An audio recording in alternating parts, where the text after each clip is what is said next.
Chicken gravy ఎక్కువ మసాలాలు లేకుండా సింపుల్గా ఎలా తయారు చేసుకోవాలో ఈ వీడియోలో చూపిస్తాను. ఒకసారి ఇలా ట్రై చేయండి.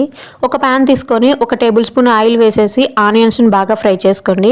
అదే ప్యాన్లో టమాటాలు కొద్దిగా ఆయిల్ వేసేసి టమాటాలను కూడా బాగా మగ్గనివ్వాలి. ఇప్పుడు చికెన్ చేసే కడాయిలో కొద్దిగా ఆయిల్ వేసేసి చికెన్ వేసి ఉప్పు పసుపు వేసి కలబెట్టేసి మూత పెట్టేసి అలాగే ఉడకనివ్వాలన్నమాట. వాటర్ అనేవి యాడ్ చేయకూడదు. చికెన్లోంచి వచ్చే వాటర్తోనే చికెన్ అనేది ఉడికిపోవాలి. ఇప్పుడు కొంచెం వాటర్ ఉన్నాయి అనగా ఇప్పుడు ఇందులోకి అల్లం వెల్లుల్లి పేస్ట్ కారం వేసి ఒక 2 నిమిషాలు ఫ్రై చేయాలి. ఇలా ఫ్రై చేసిన తర్వాత ఇప్పుడు ఇందులోకి ముందుగా వేపుకున్నాం కదా టమాటా ఆనియన్, ఇవి 2 పేస్ట్ చేసి ఆ పేస్ట్ని అయితే ఇందులోకి యాడ్ చేసి కొద్దిగా ధనియాల పొడి యాడ్ చేసి మనం ఒక్క 2 నిమిషాలు కలపెట్టేసి ఇప్పుడు కొంచెం సరిపడినవన్నీ వాటర్ వేసుకొని మూత పెట్టేసి ఉడకనివ్వాలండి. అంతే అండి, సింపుల్గా మనకైతే చికెన్తో కర్రీ అయితే రెడీ అయిపోయినట్టే. ఎక్కువ మసాలాలు లేకుండా ఇలా సింపుల్గా చేసుకోండి, చాలా టేస్టీగా ఉంటుంది అనమాట. ప్లీజ్ మా ఛానల్ని ఫస్ట్ టైం ఎవరైనా చూస్తుంటే సబ్స్క్రైబ్ చేసుకోండి.